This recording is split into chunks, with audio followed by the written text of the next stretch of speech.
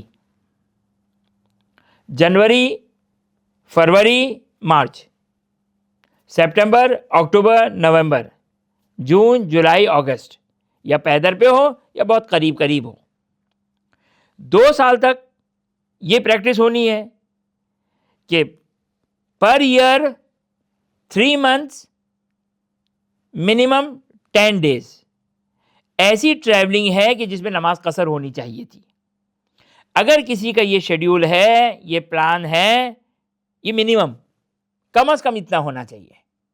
اگر 4 مہینے ہیں ویل اینڈ گڈ، 3 سال ہے، 4 سال تک اس کا یہ پریکٹس ہے، پورا سال پر منتھ 10 days، 2-3 سال تک اس کا یہ پلان ہے، یہ جو وہ کثیر السفر کہلائے گا. ہم نے منیمم بیان کیا کہ minimum 2 years، minimum 3 months، minimum per month 10 days، کم از کم 2 سال، کم از کم سال کے 3 مہینے، اور وہ مہینے کم از کم 10 دن.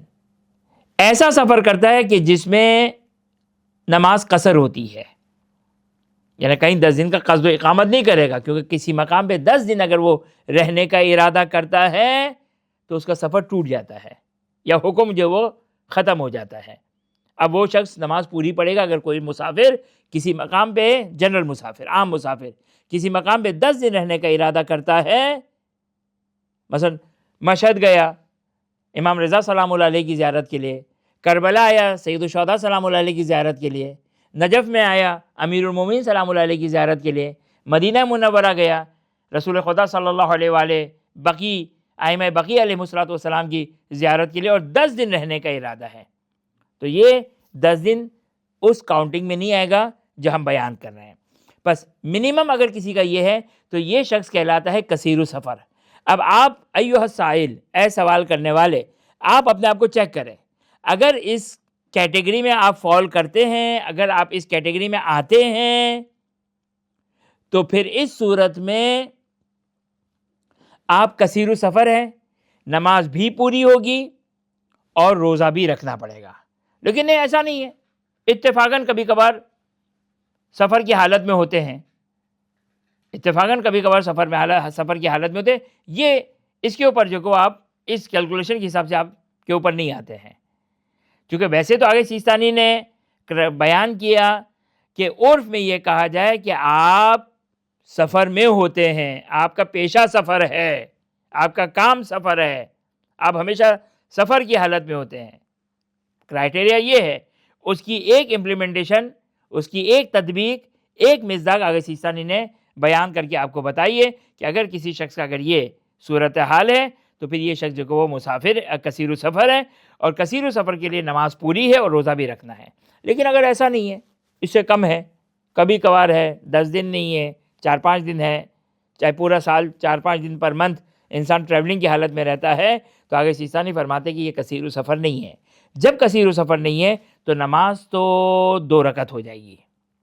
اچھا، جب سفر کہا جائے اس کو کہتے ہیں شرعی سفر. شرعی سفر کس کو کہتے ہیں؟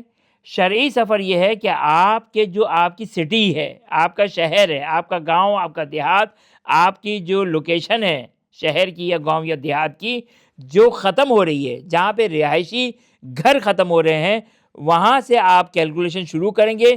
منیمم کم از کم 22 کلومیٹر، 22 کلومیٹر جانا اور 22 کلومیٹر آنا، جو ٹوٹل آپ کے 44 کلومیٹر بنتے ہوں، تو آپ یہ منیمم ہے، کم از کم اتنا ہونا چاہیے. اس سے زیادہ ہو تو 500 کلومیٹر ہے، 1000 کلومیٹر ہے، تو یہ سب جو وہ اس میں شامل ہو جائے گا. منیمم جو کہ وہ 44 کلومیٹر آنا جانا ہے، تو پھر یہ آپ کا سفر شرعی کہلائے گا. لہٰذا اگر آپ کثیر السفر نہیں ہے تو آپ جیسے یہ سفر کریں گے، اپنے وطن سے نکلیں گے، حد ترخص پہ پہنچیں گے. حد ترخص وہ نقطہ، حد ترخص وہ پوائنٹ، کاؤنٹنگ کہاں سے کریں گے؟ شہر کی، جہاں شہر کے رہائشی گھر ختم ہو رہے ہیں، رہائشی گھر. اب ایئرپورٹ بنا ہوا ہے، شہر سے بالکل متصل ہے، اسکولز بنے ہوئے ہیں, کالج ہے, یونیورسٹی ہے, رہائشی گھر نہیں ہے, یہ رہائشی گھر نہیں ہے. تو یہ شہر جو وہ جہاں گھر ختم ہو رہے ہیں وہاں سے شہر ختم ہو رہا ہے, شہر ختم ہو گیا. یہاں سے آپ کی کاؤنٹنگ شروع ہوگی, 22 کلومیٹر جانا, 22 کلومیٹر آنا. یہ تو ہو گئی اس کی کاؤنٹنگ ڈسٹینس, اس کا 22 کلومیٹر جانا, 22 کلومیٹر آنا. یہ کہاں سے کاؤنٹنگ ہوگی؟ شہر اینڈ سے. شہر کس کو کہتے ہیں ہم نے بتا دیا. لیکن یہ احکام کب امپلیمنٹ ہوں گے؟ کون سے احکام؟ کہ 2 رکعت نماز پڑھنی ہے, روزہ آپ کھول سکتے ہیں. یہ آپ کو حد ترخص, یعنی فار ایگزامپل یہ ہمارا موبائل شہر ہے, یہ موبائل, یہ سٹی ہے, صحیح. یہاں سے آپ کی 22 کلومیٹر جانا, 22 کلومیٹر آنا, یہ منیمم ہونا چاہیے. لیکن نماز قصر کہاں ہوگی؟ فار ایگزامپل سٹی یہاں پر ختم ہو رہی ہے, یہ وہ پوائنٹ ہے جس پوائنٹ پر پہنچنے کے بعد شہر کے رہنے والے نظر نہیں آ رہے ہیں, یا جو تعبیر آگے سیستانی نے استعمال کی ہے کہ شہر میں رہنے والوں کو یہ مسافر نظر نہیں آ رہا ہے, کہ اس کا اپوزٹ ہو جائے گا کہ اس مسافر کو شہر کے افراد نظر نہیں آ رہے ہیں. اس پوائنٹ کو کہتے ہیں, اس پوائنٹ کو کہتے ہیں حد ترخص. اس پوائنٹ پر پہنچنے کے بعد آپ کو 4 رکعت والی نماز 2 رکعت پڑھنی ہے.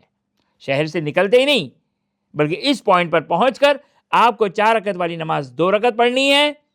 اور اس پوائنٹ پر پہنچنے کے بعد آپ روزہ افطار کریں گے, جہاں جہاں افطار کرنا جائز ہے.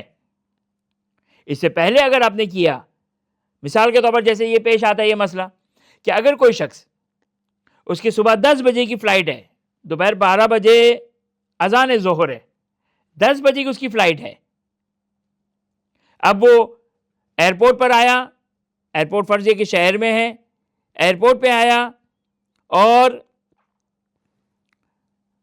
مثلا کتنے بجے آ گیا؟ 7 بجے. 10 بجے کی فلائٹ ہے, 3 گھنٹے پہلے پہنچ گیا. اذان فجر ہوئی تھی صبح 5 بجے, تو صبح 5 بجے سے لے کر فلائٹ میں بیٹھنے کے بعد جب تک ان کی فلائٹ حد ترخص کو کراس نہ کرے, یہ کچھ کھا پی نہیں سکتے. اگرچہ روزہ نہیں ہوگا یہ, لیکن کھانا جائز نہیں ہے. کھانا جائز ہوگا جب حد ترخص, یعنی آپ ایسے مقام پر پہنچ گئے کہ اب شہر کے رہنے والے نظر نہیں آ رہے, تو اب اس مقام پر پہنچنے کے بعد ان کے لیے کھانا جائز ہوگا. خب یہ ہے جب ظہر سے پہلے کا سفر ہو. اور اگر کسی کے ظہر کے بعد کا سفر ہے, ظہر کے بعد کا سفر ہے, یعنی شہر کو چھوڑے گا ظہر کے بعد, شہر کو چھوڑے گا ظہر کے بعد, حد ترخص نہیں, شہر کو چھوڑے گا ظہر کے بعد, تو اس دن کا روزہ رکھنا واجب ہے. اور یہ روزہ بالکل صحیح تصور کیا جائے گا, اور پورے راستے, پورے سفر مغرب تک اسے روزہ کنٹینیو کرنا ہے, اور روزہ صحیح مانا جائے گا, روزہ صحیح مانا جائے گا. اور یہ جیسا کہ ہمارے اس جملے سے یہ بات واضح ہو گئی کہ ظہر سے پہلے سفر ہے تو آپ کو روزہ رکھنا ہے, حد ترخص کے بعد کھا سکتے ہیں. ظہر کے بعد اگر آپ کا سفر ہے تو اس دن کا روزہ آپ کو رکھنا ہوگا اور کمپلیٹ کرنا ہوگا, وہ روزہ صحیح کنسیڈر کیا جائے گا.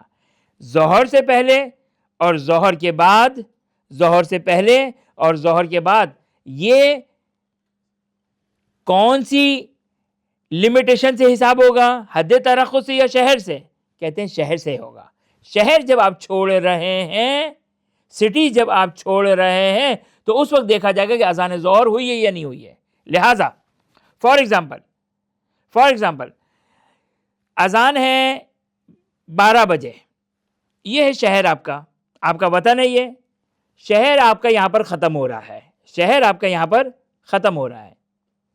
آپ شہر سے نکل رہے ہیں, اگر 12 بجے اذان ظہر ہے, اگر 11:30 بجے شہر کو چھوڑ دیا, چاہے حد ترخص پہ جب پہنچیں گے تو اذان ظہر ہوئے ٹائم بھی ہو چکا ہو, لیکن جب آپ نے شہر چھوڑا تھا اذان ظہر ہو گئی تھی.